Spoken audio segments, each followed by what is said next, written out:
My name's Kevin Trickett. I'm the Art Deco Society's representative for Yorkshire and the Humber and the North East. And it's my pleasure this evening to welcome you all to a rather special event, a curious obsession showcasing our Art Deco passions. We have a panel tonight made up of myself, Lucy Jane Santos, who's the chair of the Art Deco Society, Lorna McCulloch, who's one of the Art Deco Society committee and also coordinates all the regional representatives such as myself. And then we have Pamela Earle, who's also got something she wants to talk about later on in the presentation. Now, we've also got a number of video clips, and I'm going to start by stopping sharing the screen, and hopefully you can see everybody, but you can. Oh, I've got Chris on screen now rather than me. How do I showcase myself? I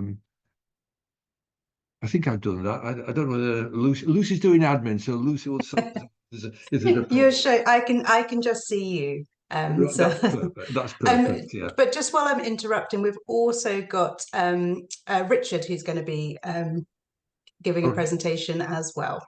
Right, thank you. I'll add Richard to my list. I mustn't forget these speakers. Right. Well, got some special treats in store this evening, but I'm going to start by very quickly showing you my latest purchase. I think anybody that knows me will know I like books, and I recently acquired this book. It's a huge book, second-hand from a second-hand book dealer, written in French and translated into English, so the language is somewhat impenetrable.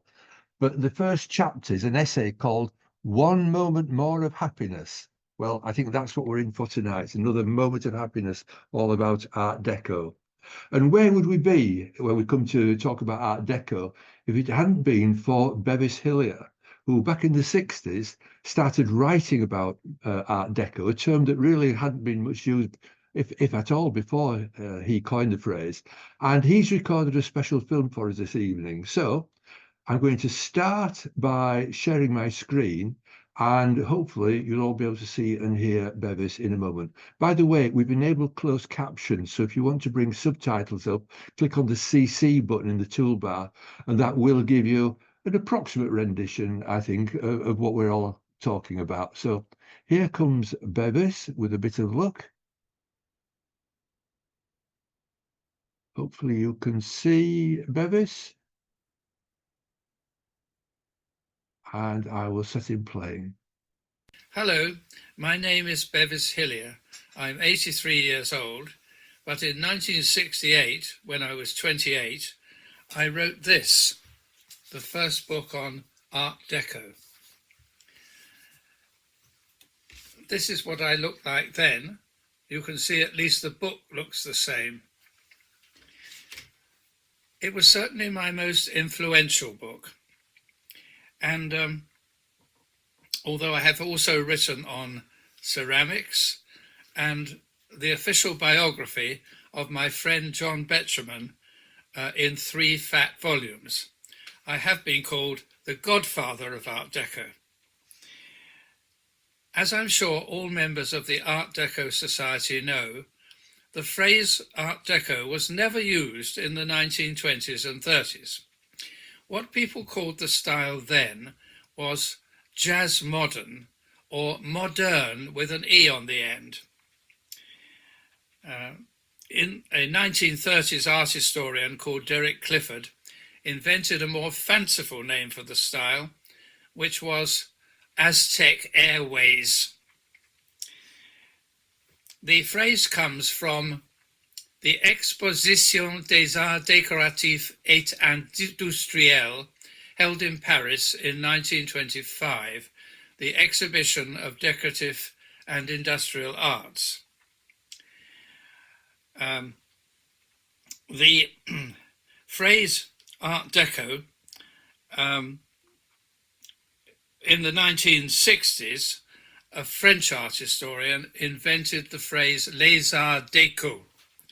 The phrase Art Deco itself was never used publicly in Britain until 1966, when it appeared as the headline of an article in the Times, not by me.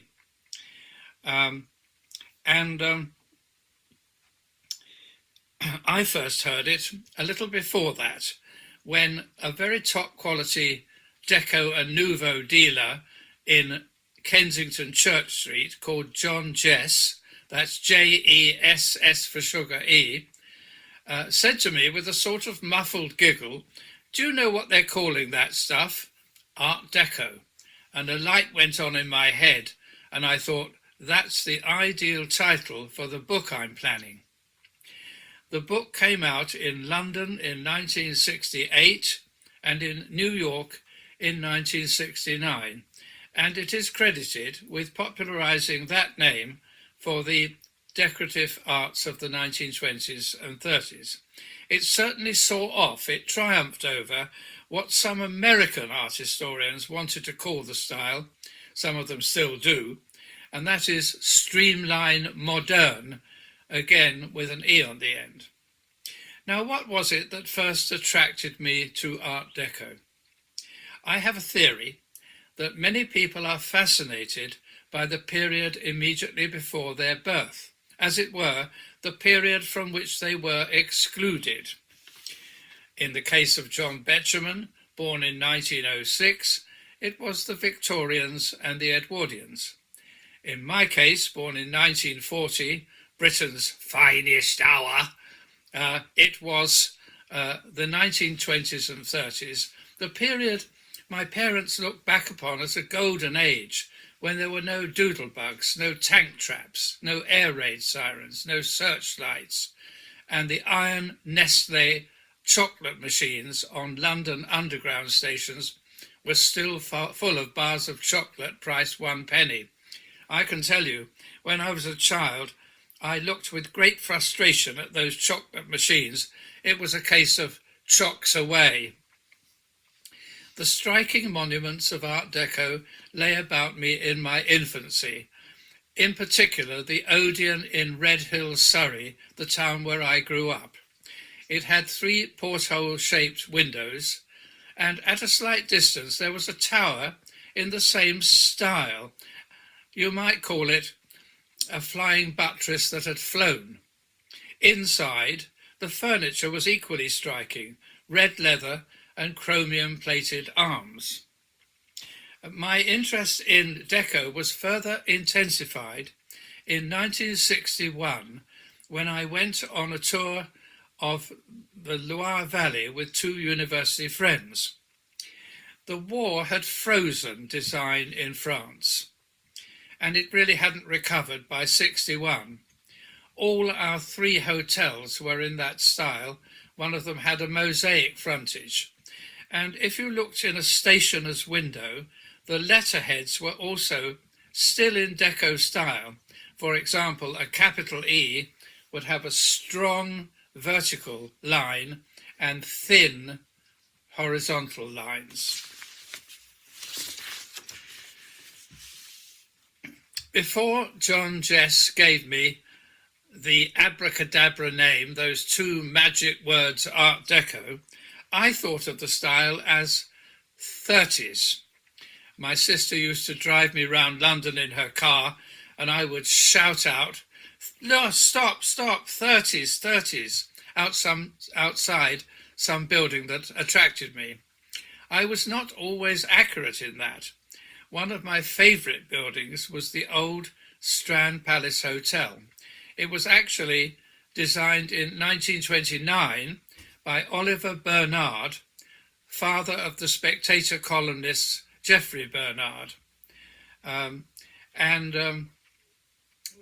Very sadly, that prismatic facade was demolished by Joe Lyons, who owned the building, and replaced by what I have always described as fossilized nose droppings. Luckily, the Victoria and Albert Museum had the wit to send lorries around and cart off a great mass of that prismatic facade. They kept it in boxes for years and years, but eventually, in 2003, they had their own excellent Art Deco exhibition, and the thing was put on grand display.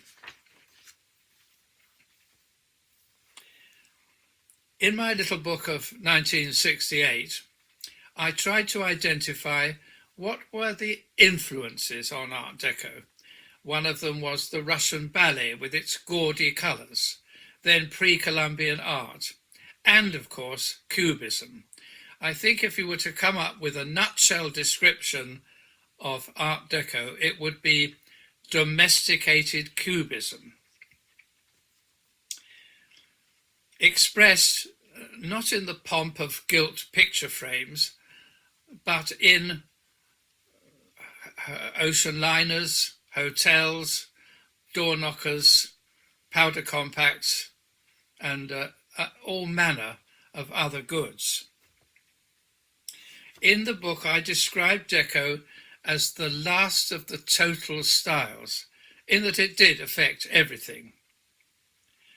I felt that in a way I was doing for Art Deco what John Betjeman had done for Victoriana.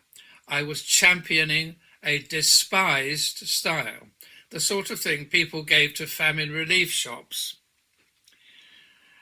In the book, I was very careful to show not only the masterpieces of the style, such as silver by Jean Puiforcat, furniture by Jean Ruhlmann, textiles by Sonia Delaunay, but also low-end things and even kitsch things. I wanted to emphasize it was a total style. In 1970, I was asked to organize a massive exhibition of Art Deco at the Minneapolis Institute of Arts in the USA to open in the summer of 1977. There were some bad omissions, you know, in my book of 1968, that little orange book.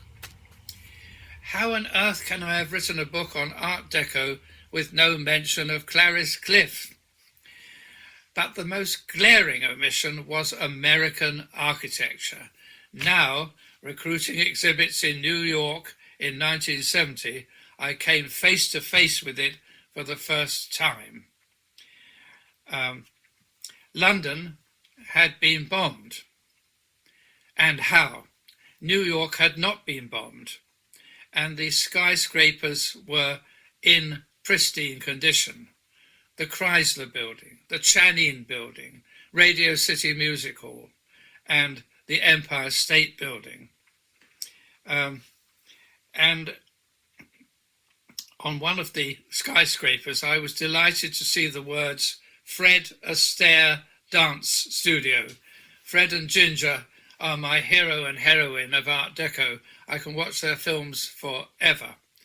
I may say that I once talked to Fred Astaire on the telephone when I lived in Los Angeles, and I met Ginger Rogers by dint of queuing for hours outside Hatchard's bookshop in London for a book signing. And I had one look of her green, lustrous eyes. And as I stood in that long queue for hours, I thought I wouldn't queue for anyone else like this, not even Nelson Mandela. I think that Art Deco reached its finest pinnacle in American architecture. For the first time, they beat Europe at its own game. Of course, the Americans began with the Paris exhibition of 1925, but they converted Deco into a peculiarly and magnificently American style. Take the Chrysler Building and the Pan-Pacific Auditorium in Los Angeles, which I got to know well because in the 1980s I was a columnist on the Los Angeles Times, itself housed in a wonderful Deco building of 1935. When I was editor of the Connoisseur magazine in 1975, I sent a photographer to photograph the interior of the Channing Building, and when he got to the top floor, he found old Mr. Channing sitting there, who'd designed the building in 1920s, still with his gold-plated bathroom. For the Minneapolis show, I borrowed exhibits from Andy Warhol and Barbara Streisand, both of whom had formed splendid collections, and I met both of them. Andy Warhol greeted me at his so-called factory in New York with a Polaroid camera. "Can I take your photograph?" I said, "I want to be photographed with you, Andy, for my memoirs." "You'll have to take your pants down first." I am glad to say that British phlegm prevailed. I remained undebagged, and the picture of me and Warhol exists. I arranged to meet Barbara Streisand in a deco shop in East 57th Street, which was quite near my deco hotel, the St. Moritz on Central Park South, also not far from the plaza where the Beatles stayed. She was so late for my appointment that I missed my aeroplane home. When I got to the airport, I said to the young lady at the counter, "Barbara Streisand kept me waiting." "Sure, honey." She thought I was making a feeble joke. I later learnt that Streisand is an exact anagram of tardiness. They both lent, I may say, most generously. In Paris, I borrowed from a redoubtable deco dealer, an elderly woman called Iliana Sonnabend. "She'll eat you for breakfast," I was told. When I met her, I could tell she wasn't all that keen on lending to an American show. But as I laboured on in my very imperfect French, she began laughing so much that I think in the end she lent to me to apologise, to compensate me for her rudeness. If I may say so, the Minneapolis show was a success. We had wonderful music resounding through all the rooms, including "Happy Days Are Here Again" and "Black Bottom, the New Rhythm." The catalogue was reprinted as a book, The World of Art Deco. I have never been able to collect on a grand scale, and I have to confess that if I won the lottery, I would probably collect 18th century English porcelain, which is my other great love. This is a Chelsea plate of about 1755, made by Nicholas Spremont, who was formerly a silversmith. This is in a silver shape, and it has this wonderful juicy glaze. However, of course, I have kept up my interest in Art Deco, seen the many, many books that have been produced on it, and it is still as much of a collecting craze as it ever was in the 1960s. I brought along to show you 3 cups and saucers that I've acquired. This one is a rather demure one by Shelley. There's the mark. This one is very much in Cubist style, and it's by the Foley Pottery in Staffordshire. And then we come to what I think is Art Deco gone berserk, and this is Crown Devon. Marvellous, extraordinary, intricate style, but very definitely deco. You will see that I'm proudly wearing my badge of the Art Deco Society. I am very glad that an Art Deco Society exists to perpetuate collecting of and study of the style that I perhaps helped to introduce to the world. Thank you very much. Goodbye. Well, that was a treat. I've read Bevis's books, I've read articles, but that's the first time I've seen him in the flesh, so to speak, and what a joy that was. Now, we're going to alternate videos and presentations, and in a moment I'm going to ask Lucy Jane Santos, our chair, to say a few words, but can I remind you that the chat facility is open, so if you want to exchange comments with everybody or ask questions, that's the place to do it. At the end of the evening, if there is time, we can actually talk to each other, and I'll ask you to raise your hand using the raise hand function, but don't do that yet because it will interfere with the presentation. So just use the chat facility for now. Right, Lucy, would you like to come on and as chair of the Art Deco Society? Well, yes, and I wanted to say thank you to everyone for coming tonight as well. I mean, this was a new thing that we're trying, mostly because I'm nosy and I wanted to know what everyone had in their cupboards and on their shelves. So I'm hoping tonight will go well. I can't believe that I'm following Bevis with what is going to be my very not as glamorous collection. I'm going to share my screen in a second, but so what I'm going to do today is I'm going to share my collection of Art Deco and Art Deco-ish cosmetics and makeup.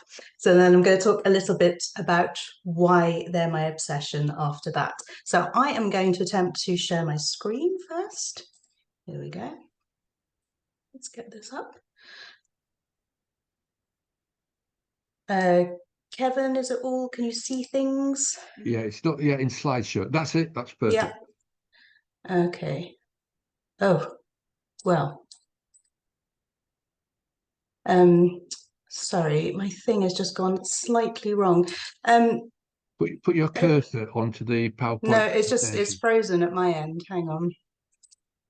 How annoying. If you hang on, let me stop share. Sorry. Sorry, I was going to say if you click your cursor actually onto the PowerPoint, that moves away from Zoom onto the PowerPoint.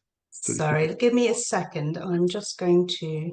I'm glad it's gone wrong for me rather than anyone else. And that's just because my system is being a little slow. Right, let's try that again. Okay, so I teased you with the idea of cosmetics and then went away. So we're going to start off with this one. Let me just get my notes out while I'm here. So this is by LT Peaver and the House of Peaver. So this is my favorite thing in my collection. Now, the House of Peaver opened their first perfume shop in 1774, and by the 20s, they were huge with hundreds of branches all over the world. Now, they were one of the many perfume companies that exhibited at the 1925 Expo, and they had a little alcove in the perfume section of the Expo.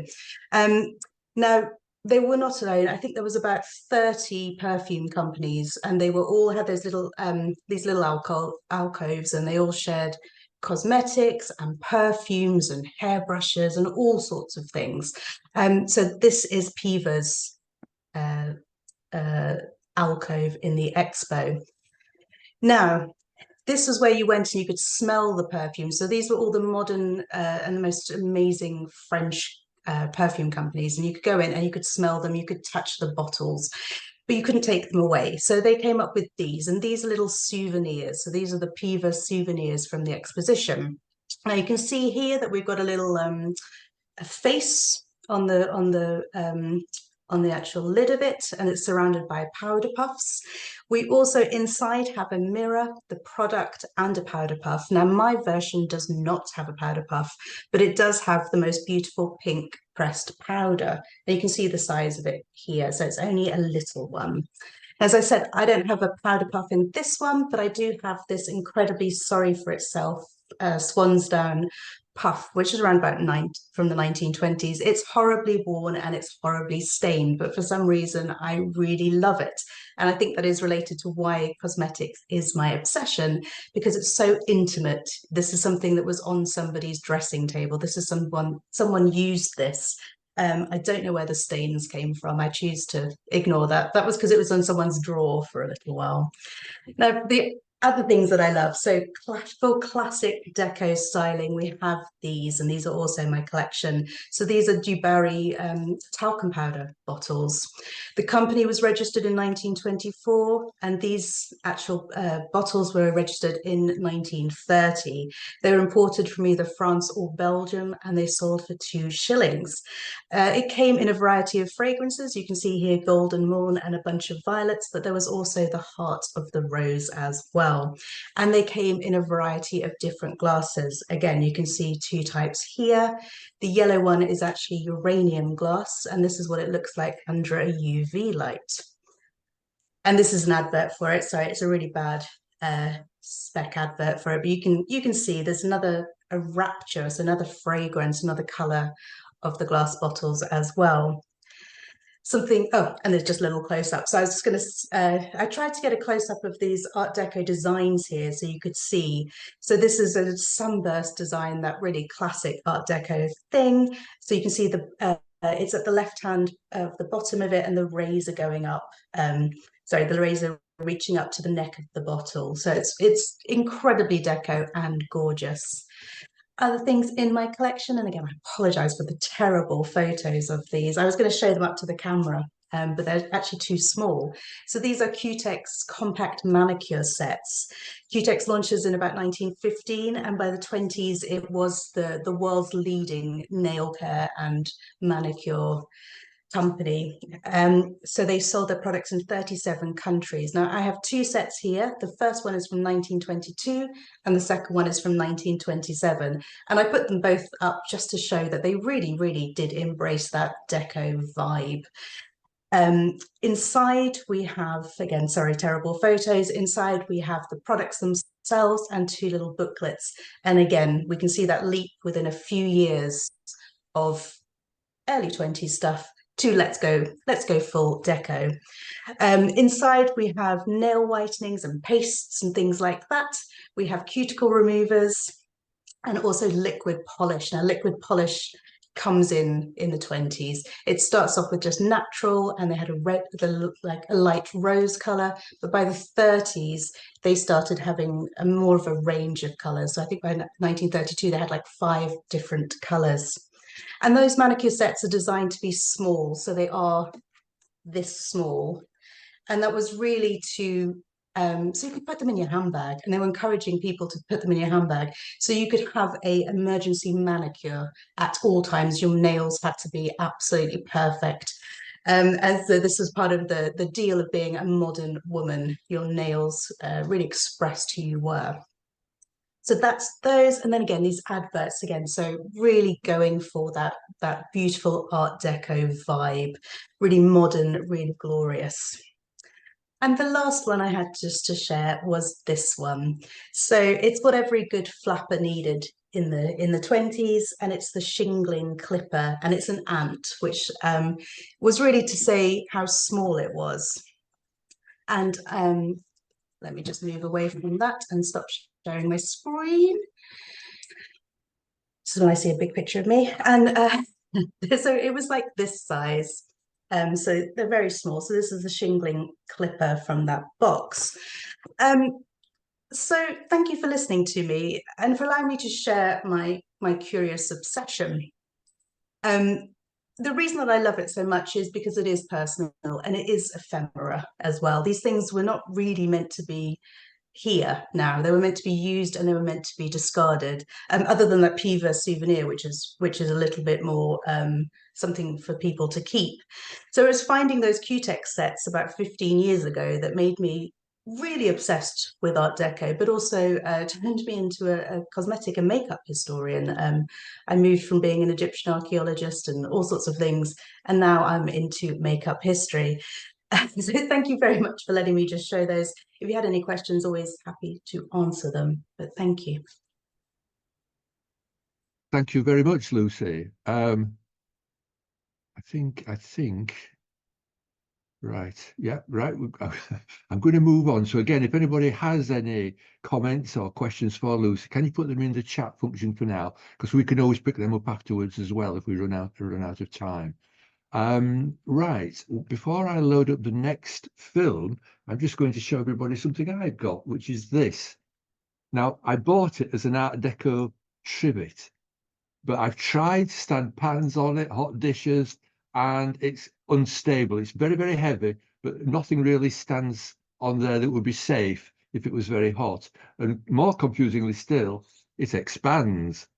So if it was a trivet, maybe there were some specially designed pots or pans that should have come with it. but I'm beginning to think maybe it's not a trivet. But if anybody can shed any light on that, I would love to hear from you. It's not really a chest expander. Right, but just take a loaf of bread. Right, our next presentation then is another pre-recorded film. And again, subject to getting the technology, I will bring up Philip Butler. Philip is a founding member of the Art Deco Society, very interested in Art Deco architecture, cinemas, tube stations, and he's made this one for us. Just bear with me a moment. I've got closed captions on and I can't see the button to make it play. Just let me just get rid of the closed captions a moment. I caption now I can see the play button. Good evening, folks. My name is Philip Butler, and seeing as we're all discussing our particular Art Deco passions tonight, I thought I'd talk a bit about mine, which is photographing 1930s buildings. I guess I've been aware of Art Deco for about 15 years now. It started when we needed to furnish our flat, and we kept spotting these interwar pieces in the various junk shops and auction houses that we went to. We're just sort of really taken with how striking they were, how different they were to everything else, and we completely fell in love with the style. Shortly after, I started noticing buildings from the same period in and around the area that we live. And upon investigating a bit further, realizing what a brief period in time that they all came from the late 1920s to the outbreak of World War II, when this style that emanated in Europe slowly took a foothold in the UK, and how different the buildings were compared to everything else on the typical British high street at the time. And it really sparked a sort of fascination with trying to document any buildings from this category that remain. So I started taking photographs. Because I've always been a collector of things, whether it be as a child, various toys or books, records, things like that, as I got older. And I found quite soon that I was quite keen on collecting photographs of 1930s buildings. And it sort of spiraled into this ongoing project I've been working on for, I don't know, 8 or 9 years now, of trying to document all of the key buildings from this Art Deco period throughout the UK. But rather than just taking snaps on my phone, I was quite keen to take high quality, professional standard photographs that could be, blown up for printing on a wall or feature in books, or just be a quality record of a building, particularly if it's threatened and may not be there in a few years' time. So one of my primary inspirations for this was John Maltby, one of the leading architectural photographers from the 1930s. John obviously had the pleasure of photographing all these buildings when they were first built, and has a phenomenal archive of what would now be considered, iconic designs of the time. Perhaps he's most well known for documenting the Odeon cinema estate. He was commissioned by founder Oscar Deutsch in the mid-1930s to document all of these new build cinemas as they went up. And thankfully his whole archive is now kept by the Royal Institute of British Architects and can be viewed. But it was this project in particular that really caught my, sparked my imagination, and I decided to emulate what he'd done by documenting all of the surviving Odeon cinemas from that period. Or they may not be Odeon cinemas now, but those that were built by Odeon during the 1930s to recreate John's images. Another key inspiration was Bernd and Hilla Bescher, the German couple who spent decades touring Europe and sometimes further afield, documenting simple industrial structures. They're perhaps most well known for their series of water towers, but they also photographed gas holders, coal mining, winding wheels, and any industrial building, simple architectural forms. And then display them in these simple, what they call typographies, or typologies rather, where you've got buildings that all perform the same function but all look dramatically different. So I decided to do a similar sort of thing by photographing buildings from the same period that all have a sort of different aesthetic. I choose to photograph in colour because I think it's more appropriate for contemporary images, and obviously it wasn't an option in the 1930s anyway, unless you were to colorise the images. But so this is the sort of thing I do. So I'll just talk briefly about the sort of background to my projects and how I go about them. So I'll start by scouring the internet, focusing on a particular part of the country, a particular town or city that perhaps I'm planning to visit, looking for surviving buildings that are of interest. There are various websites which catalogue different buildings of this type. There are churches and cinemas and things which I can easily find, and then it's just a case of just hunting really and trying to find anything that fits what I'm looking for. I'll then put a pin drop on Google Street View so I know where it is, and I can get my sat nav to send me directly there, creating these maps based on different projects. This particular one is for a garages project I'm working on, so you can see all the different pins I've got around the country. Green ones I've been to, the other colours different buildings that I plan to visit and I've graded. Then I'll go back to Street View and I'll zoom right in, and this is a phenomenal tool to be able to simply walk around virtually outside the building and get a feel for the area, look out for any particular obstacles that need to be aware of. Perhaps there's a tree in front of the building that's obscuring part of it, so I might choose to go when it's not in leaf, or look for if there's an elevated vantage point directly opposite that I can photograph from, or anything else that may be of use. I then go on to Photo Ephemeris, where I can track the sun throughout the day. I'll put in the date I'm planning to go. I can see when sunrise is, follow it around throughout the day and see when sunset is. So again, if I know that I'm planning to be there in the morning, I can check that that's going to work.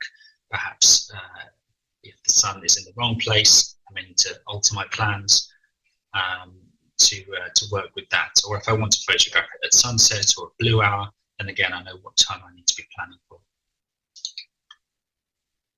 And then I go there, and this is me outside the Hoover building. I shot by my wife. I photograph with a DSLR, usually on a tripod with a geared head and a tilt shift lens, which enables me to keep the camera absolutely flat to the horizon and keep the uprights, the verticals of the building completely straight without having to do too much post-production afterwards.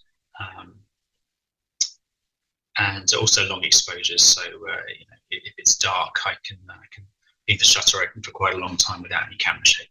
And that's the resulting photograph. That's the Hoover building in Perryvale, and another one at the front there, taken a few years ago. So that's really what I do. And then I have various different projects. I'm always trying to group the buildings into types, just as the Beshers did. So as I say, I'm working on a garages project. This is just down the road from me, Upton upon Severn. Always on the lookout for cinemas. And I'm particularly fascinated with these buildings, regardless of the condition. And sometimes it's nice to see the sort of the patina, what the years of weathering has done to it. But it's obviously equally pleasant to see once it's been freshly restored. But there's so much character in them that there's still, you've got a huge amount of curb appeal. There's Bishopstone Station, so railway stations is another project I'm working on. That's down on the Sussex coast.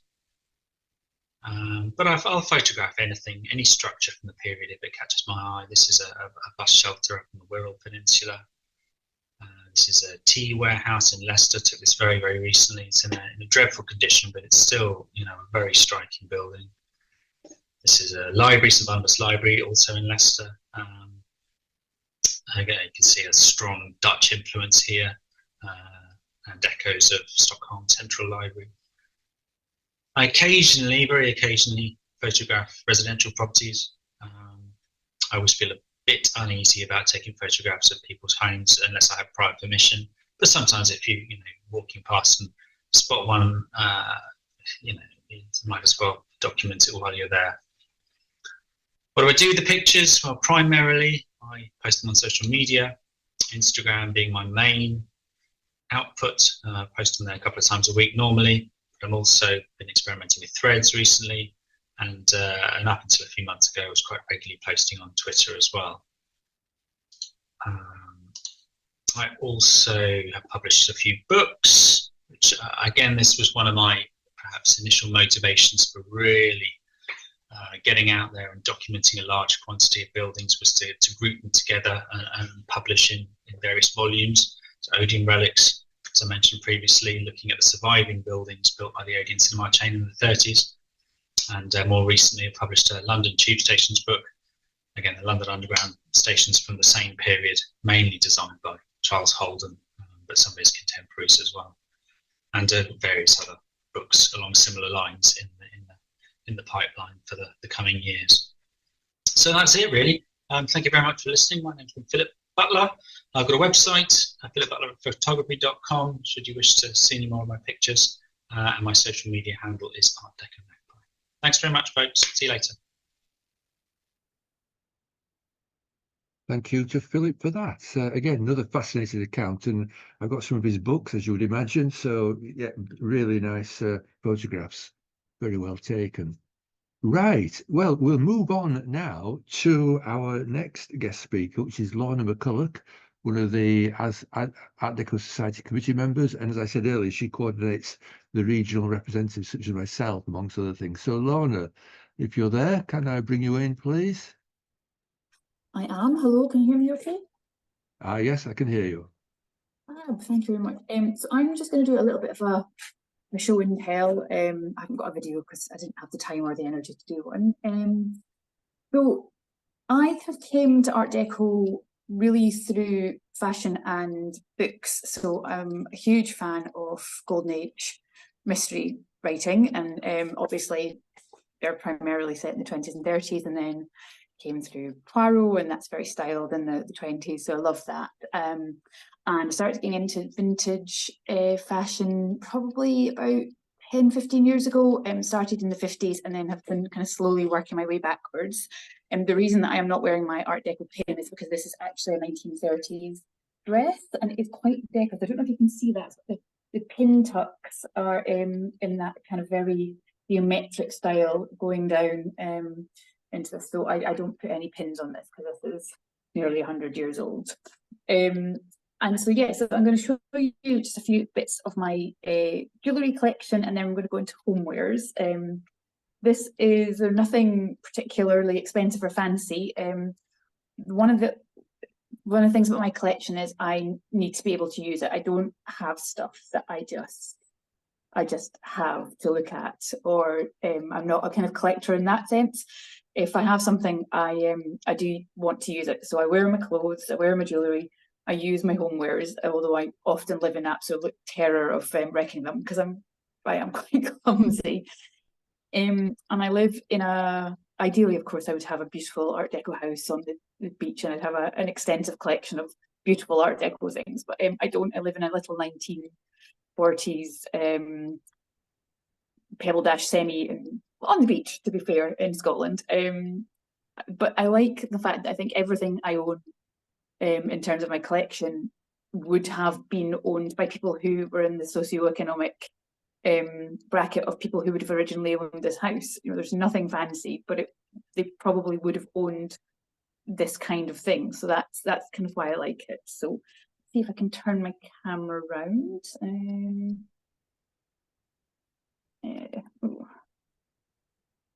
Yeah, there we go. So we'll start with, this is the very first piece I ever bought. So this is, I don't know if you can see that, get it a bit further away. This is a lovely little bracelet. The back, you can probably see a bit more closely. You can see the design. It's kind of very cut out deco with the ribbing. And it's got, there we go, it's got the kind of flashes and the triangles and everything on. It's missing a few stones. It's not an expensive piece, but it is very sweet. And my favourite belt buckle, which is the again very deco sunburst style, missing a few stones. Again, very classic costume jewellery that you get from that period. One of my friends bought me this, actually, which I didn't like to start with, this extremely simple necklace. It's a bakelite or early plastic with two stainless steel wings, and it's just very, very simple. I suppose very classic machine age deco. As I say, I didn't particularly like it. Actually, I wear it all the time. It's one of these ones that grew on me slowly. I did like the bling better, but that is definitely growing on me. And my most recent purchase was this fantastic little set, which is everything a girl about town needs to go about her business. We've got a driving license holder here and insurance. So when you're out in your convertible Morgan, you can keep your documents. You've got a little stamp book here so that you can mail your thank you letters to your hosts. You've got your little visiting cards. This set, I think, originally belonged to somebody around the kind of Birmingham, Morecambe, Yorkshire type way, because there's quite a few cards in there from around there. And then this is my absolute favourite. This is the shopping list. And it's still got its little pad so that you can write all your total and your date. Although quite surprised that a lady in the 30s, I suppose it would be a middle-aged, middle-class person, not somebody that had a maid, so you would need to have your own. So I love these. These are my new favourite things. Dan, I found these. I actually was down in London a few weeks ago, and I found them in the Hemingway vintage fair that he has there. So yeah, so they were great. I love those. But then we move on to the homeware. So this is my breakfast set. So when I'm feeling fancy, I have my breakfast in bed on my butler's tray, and I found this lovely coffee pot for £10 in my local antique shop, and then went online on eBay and found the matching set. That's the one, King's Cross Vintage Book Car Boot. So this is a Walker and Hall set, and it's a knockoff of Keith Murray design. So it's clearly not Keith Murray, it's a copy of them, but I do love them. They need re-chromed, so if anybody has any good jeweler shops or anybody that they know that does re-chroming or replating, please pop it in the chat, because I'm quite sure a few of us have things that need a bit of TLC. And then we move on to this. This is a gift from a friend, which I absolutely adore. It's one of my favourite pieces. So it's actually a cake plate, although it's the ideal size for toast, and a little bowl. And this is a plant Tuscan china. It's from one of the ranges they did in the 30s, and you can see, I mean, the colours are very, very 30s. And actually, I'm quite fancy trying to buy Hilary Beavis's little teacup that he had, because I think it would go perfectly with my little set. And you can see that it's got a similar design with the kind of the orange flash sunburst. There, I don't have a matching teacup. I did manage to find something that was relatively similar. And then I've got my afternoon tea set as well. So I've got I think it's a 8-piece set I've got, and this is Halsey, England. So I think this stamp, from what I can tell online, was from after post-war, but I think it must be post-First World War rather than Second World War, because it is really very, very deco, particularly the teapot.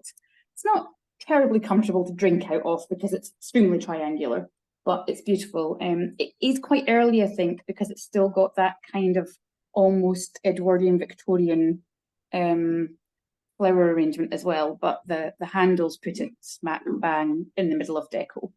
And then my other little favourite thing here are my little teaspoons, which I don't know if you can see have little sunburst pattern on the bowl, which is fabulous.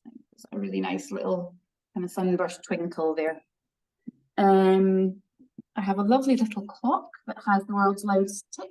And this is my pride and joy. This is not cheap, but this was my 40th birthday present to myself.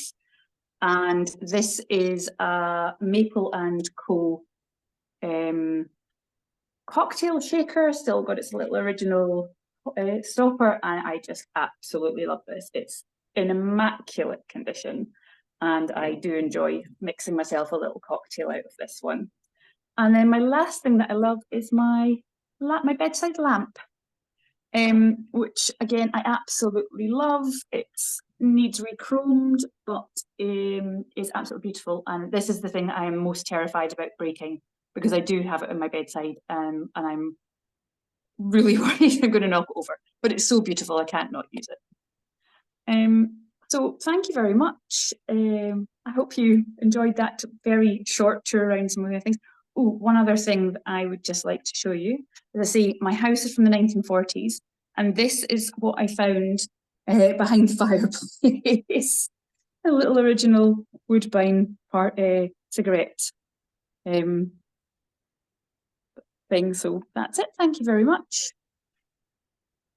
Thank you very much indeed, Lorna. Magnificent collection, and no doubt a growing collection as well. I'm sure there's no end to collecting once you start. Pandora, yes, we probably did meet in Cairo. I think, were you on the vintage tour in Egypt last year? Oh, hello. Lovely to see you again. Okay, right then. Thank you, Lorna. I just bring myself back up. Hello again, everybody. Right, well, we are moving on at a fast pace, but there's so much to cram in. Probably it was always a little bit ambitious to do this in an hour. So for those of you that need to go at 8:30, don't worry, because you will be sent a link to the recording of the events. You can catch up on anything that you missed. But hopefully enough of you will be able to stay online a little bit longer to hear the presentations live. Now, our next presentation is actually another video, and it's by Paul Smith, who's one of the Art Deco Society committee members. In fact, he's the treasurer. And it's really about Art Deco in miniature. And I suppose we might all covet the nicer things in life, but we may not have the space for the full-size things and probably can't always afford them. My passion is Rolls Royces, and I'd love to own a Rolls Royce, but I really like the style of the 20s, 30s, 40s, even into the 50s. So I've got a number of these rather beautiful models by Oxford Diecast. Paul Smith, I know he's a fan because he and I have exchanged tweets, but here's one he made earlier, which I'll now share with you. So bear with me while I bring the film up.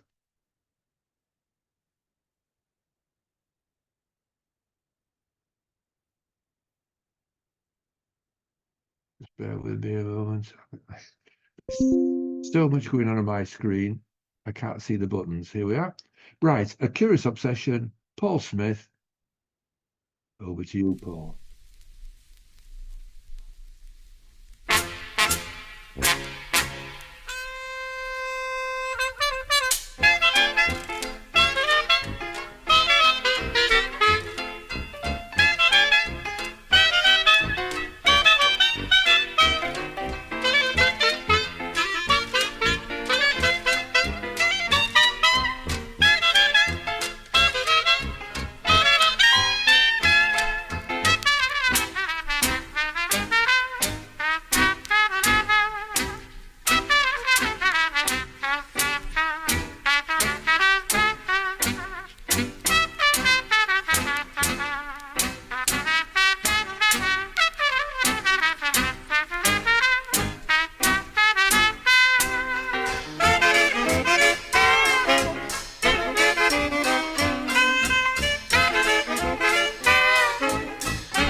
Wow.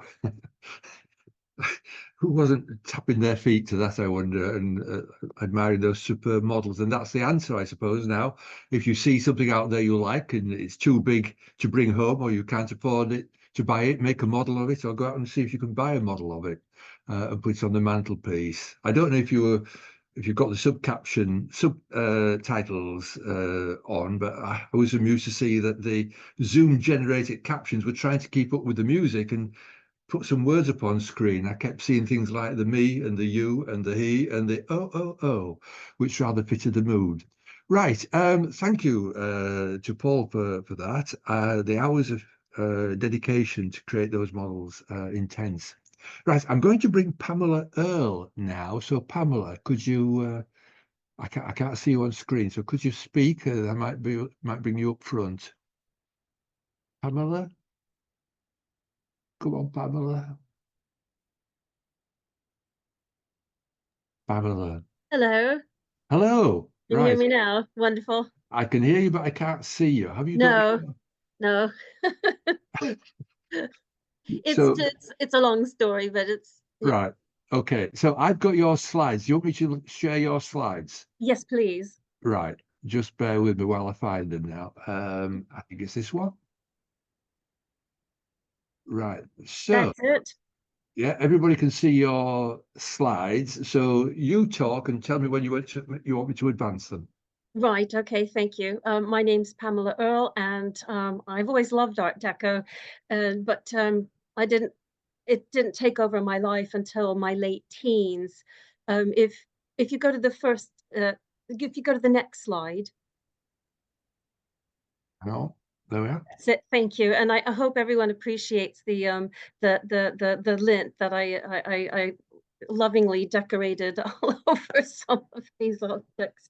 Anyway, this is a penguin ice bucket that really is a hot and cold server. And my parents had one. It was a wedding present in 1963. So this was the first piece of Art Deco that I was aware of, that I grew up with. Sadly, I don't have theirs, but I have mine. Apparently, it is called the West Bend Penguin Hot and Cold Server. And in the original brochure, it suggested for hot foods such as soups and stews and spaghetti and fried oysters and baked beans. No, I've never used anything hot. I just stick to ice cubes. But they said the majority of the handles and the knobs were made of walnut. Mine, some were made of Bakelite, and mine is Bakelite. And some were colored in copper colored. These were made of aluminium. If you can go to the next slide, please. Thank you. I just love part of having a piece of manufactured design. Part of the joy is seeing the labels and the patent numbers, and that tells a story as well. The fonts, the design, everything. So then, if you can see on the handles, the design continues. So you have the wonderful ribs. So if you could go to the next slide, please. Now, this was my very first piece of Art Deco, and excuse me, I lived in Boston South End, and there was this lovely little shop that sold all sorts of wonderful things.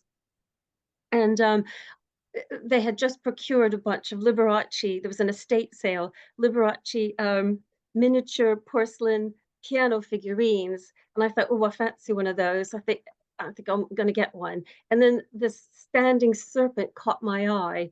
And I thought, oh, what's that? And I thought, well, the shop's closed. I'll come back the next day. So I went in the shop and I walked out with 3 pieces of art, and miraculously I still have them. And this is one of them. And it's a page, it's an ad for Edgar Brandt from 1931 from the French magazine L'Illustration. I apologize for my French. And I instantly fell in love with, I always called it, well, the Edgar Brandt serpent lamp, and then it became my Edgar Brandt serpent lamp. So one day I hope to have that. But I did come across during my research for this wonderful exercise was the desk set that you see that did come up for auction. That's absolutely stunning. And I believe that's made of pewter. If you could go to the next slide, please. Now, this I bought a couple of years ago in Lewis. It came with another folio of designs of wrought ironware, but this one is the finer one. And found a bit of research. These are quite rare. The other one was by a gentleman named Henri Vail, V-A-I-L. This one was printed in around 1931. And if you could please go to the next slide.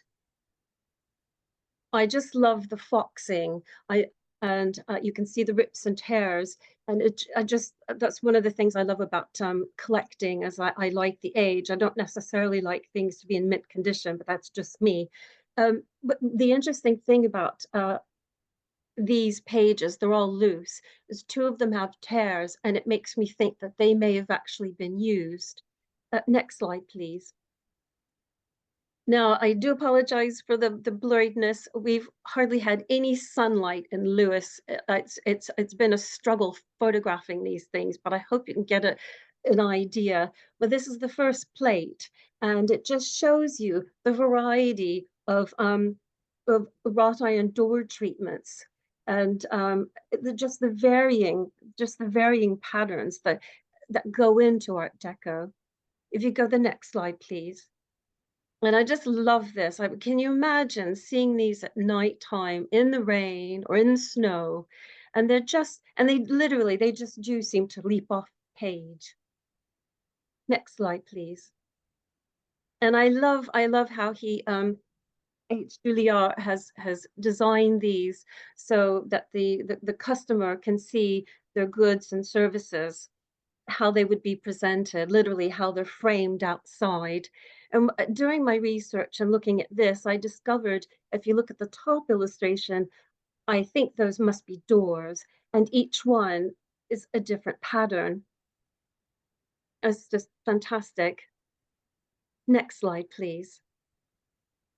Now, as a historic conservation researcher, I just was thrilled to see this page, because I can't tell you how difficult it is to find information on door and window furniture. So this has been a wonderful find. So if anyone comes across, interwar Art Deco door and window furniture, they can be able certainly to see that if they look like this, that it was designed by this French designer, or it's of that period, or was inspired by, or part of that era. So this, for me personally and professionally, this has been a wonderful find. Next slide, please. Now, I just love the signage here. It's so varied, and I'm sorry we don't have piano shops and tobacco shops anymore, but I just love how the application of all the varying designs are applied to each different sign. And obviously you've got the organic for Fleur, but it's curious that you've got the South American, maybe Amerindian pattern for the tobacco, quite possibly because tobacco was from the New World. It's just quite interesting. Next slide, please.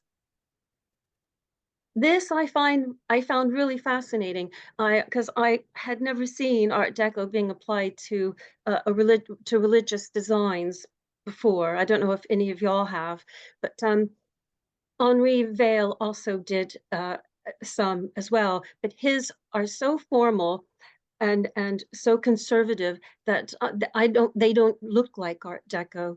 But it's been interesting, and this must have been an interesting challenge for this designer to come up with something. Now, I mean, I haven't seen this in Christianity or any of the synagogues or mosques, and I certainly haven't seen anything with druids or witches or pagans. So I just found this really, really fascinating. Next slide, please. Now here you've got the classic Art Deco with the nude figure, but what I found interesting about her is she's got curves. There's some muscle definition. Oftentimes with the female form, they're often streamlined, but here she's a bit more full figured. And then he's just gone to town with all the wonderful V shapes and curves and swirls. It's just deliciously, divinely Art Deco. Next slide, please. Right, now this is one of my I've been collecting for most of my life now, and I've got a sideboard and a dining table and a living room suite and end tables, and my world is Art Deco. But I thought for this purpose I would just show just a few little things. Now this they're all my treasures. I love them all. I don't have favorites, but I am very, very pleased with this. And this is my little Lalique. And they're not very Art Deco. They're more classical, but that's okay. But it's signed. And that's, I sold a lot of pizzas. This was one of my very first pieces of Art Deco. And I sold a lot of pizzas way back in 1991. And I bought it in an antique shop, an arcade in Dublin, in a place called Powers Court. So, and I confess a couple of these photographs I nicked from the internet because the photographer was obviously a professional and they know what they're doing. Next slide, please. So yes, it does. It gives off that lovely cream glow. And so that's what I liked about this photograph. Now, the actual size of this menu card holder is basically a little bit, maybe a little bit bigger than a Viscount. So if anyone's ever eaten a Viscount, it's about that size, the diameter. And I love with this photograph is you get to see the details of the grape leaves and the grapes, which you don't get to see in real life unless you've got a magnifying glass. But next slide, please. And then this is what it looks like in the daylight. I'm sitting next to it as I speak, and it just has this lovely, lovely frosted glow, and I never get tired of it. Next slide, please. Now I took this photograph and I just love it. I thought you needed to see the slot where the menu, the cards sit. But what I find fascinating about this is these little specks. Are they sand from the production, or is that just grime from nearly a century? Because these were manufactured in 1924. It's hard to believe it's going to be a century next year, but that's just been one of my favorite parts. And you see all the little pimple marks of that, and I just wonder if that is part of the process. I don't know. If, like I said, if anybody knows, oh, please let me know afterwards. Thank you. Next slide, please. And this is, I just couldn't believe it when I never ever thought I'd be able to obtain a signed piece of Lalique. And a little story, quick story, when I moved back to London, I took it to a Lalique shop in Mayfair, and the woman was very snooty. I took it out of my handbag and I had it wrapped up in some tissue, and she, one look at it, she lowered her glasses and she put her glasses back up. She lovingly wrapped it back up, and she handed it to me very politely and said, "You need to go to Alfie's. There's a dealer who deals exclusively in Lalique." So then I was introduced to Alfie's Antiques Market, and that was just divine. Next slide, please. Now, this may sound strange, but this is one of my very favorite views of this piece. And this is the wonderful thing about having a piece of Art Deco or a piece of art, or anything that you love, is that you get to study it. And this is just something that you would never be able to see if you go to a gallery, a museum, or in books. And it's the details. And what I love about this is you look at the bottom, it's clear, and the side is, the rim is clear, and you're able to look through. You're able to look through the two figurines and the grape column, and then you can see with the mold, the seams of the mold. And I just think that's just glorious. And that's one of the magical things about owning. Well, no, you don't really own Art Deco. You're just the curator. Next slide, please. Now, one day when I grow up, okay, right, in my wish list, I hope to have this Edgar Brandt. It's not called my Edgar Brandt serpent lamp. It is called La Tentation. And as you can see, well, it varies in height. I've seen two in real life. One was in Austin, Texas, and the other was in Monaco.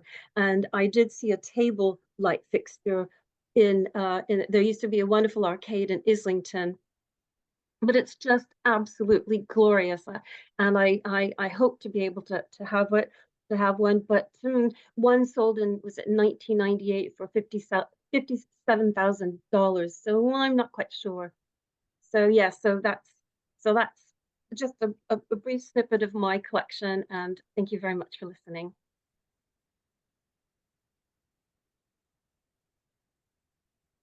Thank you very much, Pamela. Fascinating again. Everybody, I suppose, who is interested in Art Deco must have a fascination with the name Lalique, René Lalique. Expensive, we can dream. Perhaps I could offer a cheaper solution, and that's Bagley glass. Now, Bagley was a company. It still exists, albeit it's in foreign ownership now. But Bagley was based at Nottingley near Wakefield, and I live in Wakefield, so I've got a particular affection for it. But this would cost me about £12, I think. Lots of antiques shops around Wakefield, around the north, would have examples of Bagley glass because so many houses had it, and as houses get cleared, this stuff ends up. They don't exactly give it away, but it's a really easy way to get into collecting Art Deco glassware, and there are other manufacturers as well in other parts of the country. Right, for our last presentation of the evening, I'm going to go on to Richard Kahn. So Richard, if you're there and could speak, hopefully you'll pop up on my screen. Hello, thank you. Right, I still can't see you. Hang on. I need to find you. Right, Richard, I found you. I'm going to give you the spotlight. Yeah, we're just There you getting are. the presentation up now. There's a lot of echo here, Alice. Is this because of this other account? Maybe. Bear with us a minute. Okay. Thank you. Kevin, is there any echo on my sound? Not at this end, no. It must be entirely at your end.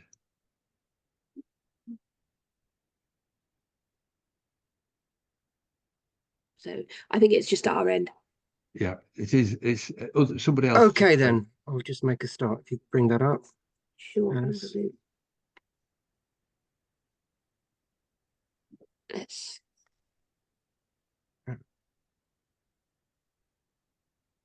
Screen. There we go. My name's Richard Kahn, and I've got an unusual business whereby I go around Great Britain collecting old stained glass windows. I'm really sorry, we've got an echo on the line. My wife's just trying to sort this out. If we let's turn off the sound on the computer. The echo's not coming across. We can't. I'm really sorry, Kevin. I've got an echo on my end. Yeah, it's Do you have two devices open? Because it could I think what we've got is we accidentally joined the meeting twice. So okay, I'm just going to turn off the sound so we won't be able to hear you, but Richard can speak. So I think that's probably the quickest way of doing this, and we'll turn the sound on again shortly when he's finished. Okay, how's that? Is that better? Yeah, go ahead, Richard. Okay, can you put the full screen on?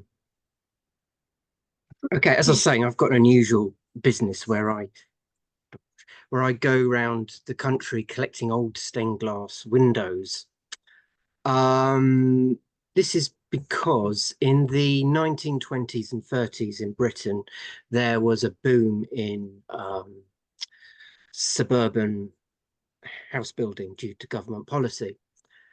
And my understanding is when you bought a house, if you were lucky enough to buy one on spec, you could specify what type of design you wanted your windows to be. So that's why there's such a range of designs. They could be Art Deco, or they could be floral, or very simply geometric. So most of my windows are from the 1920s or 30s, but they could be from the late Victorian period right up to the 1970s. Why am I so obsessed with these? I can later on talk about the design aspect of the lead pattern and the types of glass, but what I really get a kick out of is the fact that people are just throwing these away. But like Pamela said, I'm the curator. I am the facilitator passing these on to people who care. So as an example, the bay window on the left is a typical 1930s semi from Isleworth in sort of southwest London area. As you can see, they were looking a bit tatty. I came along, rescued them, and have shipped them to somebody in Virginia, USA, who's now got those windows on her porch, which you can see on the right-hand side there. Brilliant. Um, Oh, thank you. it's about half of my sales to the USA, and it's interesting to hear Bevis talking earlier, because I would say more of my Art Deco sunburst designs tend to go to Americans. Here's another example of something one of my American customers has done. This is from somebody in North Carolina. What I particularly like is when customers send me a photo of how they've installed their windows, but showing that they haven't actually done anything to the windows. I love the rustic contrast of these old windows, contrasting against this sleek, modern, linear interior. This is probably my most favorite acquisition. This is from a house in Liverpool, and it's unusual because usually it's just the top section of the windows that are leaded or have stained glass, which is what we call in the trade the top lights. But here you can see this glorious full bay window here with this lovely Art Deco design. I liked it so much that I saved one of them for my own bathroom. So I've still got this at the moment. I'm very wary of time, so I'm going to quickly whiz through some windows which I've had in the past and just tell you where in the country I got them from. This is from Glasgow. I did an 800-mile trip just to get these windows. Romford, never had anything like this ever again, actually. Oh, now this was from Stoke-on-Trent. In the top left, you can see one of the houses from the neighborhood where I got these windows from. Can only describe them as a sort of pipe design, but I absolutely love them. And sometimes I just kick myself that I probably sold them too cheap, because I've never had anything like this before. This is from somewhere in the Windsor area. This, is it Art Deco? I'm not sure. It's not geometric, but it seems to me to be Art Deco. This was from Wolverhampton. This was from Liverpool. Very unusual, well, difficult to get round windows because not many of the houses had these portholes, but if they did, they were on the side of the house. Bristol.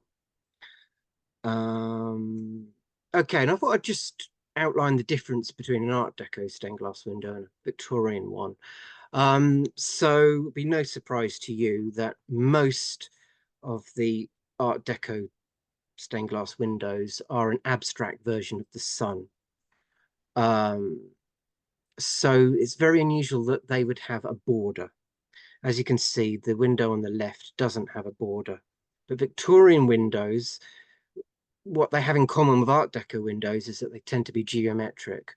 But the one on the right, which is a Victorian window, has a border. It also has rondels. You probably won't find rondels in an Art Deco window. Yeah, I love that purple sunray. That was from a house in Cardiff.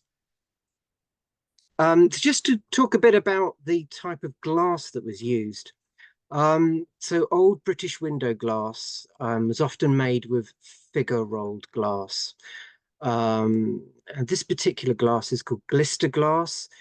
It's not exclusive to Art Deco design, but I think that glass reminds me of pyramids. I don't know if it was used because of that. And of course, as you know, Art Deco design is very much influenced by the ancient Egyptian art. So to me, that is very Art Deco. And the reason I've put this photo in is just to say some of my favorite stained glass windows, particularly Art Deco, won't have any colour in it at all. In fact, none of the windows I've shown you are technically stained glass. Stained glass means, well, stained glass is a commercial term. That's a subject for another presentation altogether. Anyway, but what you can appreciate possibly is that there is several different types of glass in there, at least 2 different types of figure rolled glass made by companies such as Chance Brothers and Pilkington Brothers. Again, this is just all bits of our manufacturing heritage, which is gone now, sadly lost. Oh, I'm very near the end of the presentation because I didn't want to take up too much time. So I just wanted to say, I haven't told you anything about how I got into this, how I operate, but it is all on my website. I'm exclusively an online operation. But 2 things to tell you about my website. It's not just about selling you things. There's a lot of information there about old types of window glass in Britain. There is an archive. If you go to the menu, you go to one of the menus which is called Inspiration, then there are some sub menus. One of them is an archive, and it archives hundreds of windows which I've collected from all over Britain. And one of my long-term goals is to have a more formal database archive of domestic British stained glass for people to look at. And you can also, there's a blog post there, so you can learn about my little adventures and learn about how I got into this. So that's it for now. Thank you very much. If you've got any questions, happy to answer them. You'll find my contact details from my website, leadedstainedglass.com. And I'd just like to finish by saying I've already been really interested to watch all the presentations. Yeah, thank you. And I'm sorry I didn't dress up. I feel quite underdressed. But maybe next time, if I'm invited, I'll wear something as amazing as Kevin's outfit. And you all look fantastic. Thank you very much. Thank you very much, Richard. Before you go, one question. Oh, we're just turning the sound on again. Right, sound on. Okay, if you can hear me, one question that's Yeah. up is, can you incorporate this old stained glass in new double glazing? You can do. Some people do. Oh, got a lovely echo back again. Yeah. That's okay. You can. The only negative about encapsulation is the bounce back of light. So there's 2 ways you can modernize leaded stained glass. You can just have secondary glazing on one side. So people tend to fit that on the inside of the house. So when you're looking at your lovely old 1920s semi from the outside, you won't get that bounce of light. Just whatever you want, really. But it also gets put internally as well. Yeah. Yes, Used yeah, to of course. go. Yeah. Okay. Well, thank you very much for that, Richard. Could you No stop worries. sharing your screen now, please, so I can get Oh, control sorry. of the screen Yes, back? Thank you very much indeed. I've got to find myself now. Just bear with me. Here I am. Again, another fascinating presentation, and I'm so grateful that everybody's been able to participate, and we've still got a good audience size with us. One thing I will share, I had a modern extension built on my house, and because I like Art Deco, I asked the glazier if they could put me an Art Deco style window in, and he said, "Well, give us a design, and we'll see what we can do." So they came up with something which, hang on, I might be able to find in a moment. My screen's just playing up with me. Just bear with me a moment. No, I can't find it at the moment. Right, I'll tell you what, I will come back to that. But what I'd like to do now, everybody's been sat quietly listening and has, in some cases, put comments on the chat, which we have been watching. But would anybody like to say anything in the audience? If you would, could you raise your hand using the toolbar, and then I can find you and bring you in. You don't have to say anything, but if anybody has got a burning question or comment they want to raise. No, you're all shy. I can't see any hands going up. So, right, what I'm going to do then, I'm going to bring Lucy back in and ask Lucy to sort of round things up for the evening. So, Lucy, are you there? I am, but I can see that Lorna has her hand up. Oh, actually, Lorna, a late arrival. No, I just wanted to say, I think we've just got our next 6 months worth of full lectures, because I would happily listen to a full hour lecture on any of those subjects. I thought, the stained glass was amazing. I absolutely loved that one, and just everything was fabulous. So thank you very much to all the contributors. Yeah, I agree. Thank you. And so I can also see that Dan in the comments says he'd like to share a project as well. So Dan, if you're there too. Hello. Yeah, I feel very inferior with everything that's been shared, but I've done an Art Deco inspired project which might be of interest to people. It's at Hounslow West Station, which is a tube station in London, and I was asked to do something Art Deco inspired, and there's a posimeter in the station, and I don't know if you don't know what a posimeter is. It's the little box that's often in the middle of the station where they used to sell tickets from, and now not many stations have them anymore. There are a few on the underground, and this one is it is a 30s one, so it's a wooden structure. There's also one in the London Transport Museum, which you'll see, and in the depot actually. Anyway, they wanted to actually have a model railway inside the posimeter, because this was just a box standing in the middle of the station ticket hall. So I made a giant lampshade, which is the backdrop to the model railway, which has two trains, literal model trains running around it, one from the 30s and one more modern one. And I took inspiration from Art Deco buildings in the surrounding area in Hounslow and recreated a sort of scene. And I used the Art Deco poster style as the style to sort of represent these the buildings. So just thought I'd mention it. If anybody is down that way, then have a look, and you can press the button and the trains will go around. So just wanted to share that. That's amazing. Thank you. Thank you very much indeed. Right, I found my slide, so I'm going to try again and share it. Here we are. This is what I was going to say. I had this modern extension built.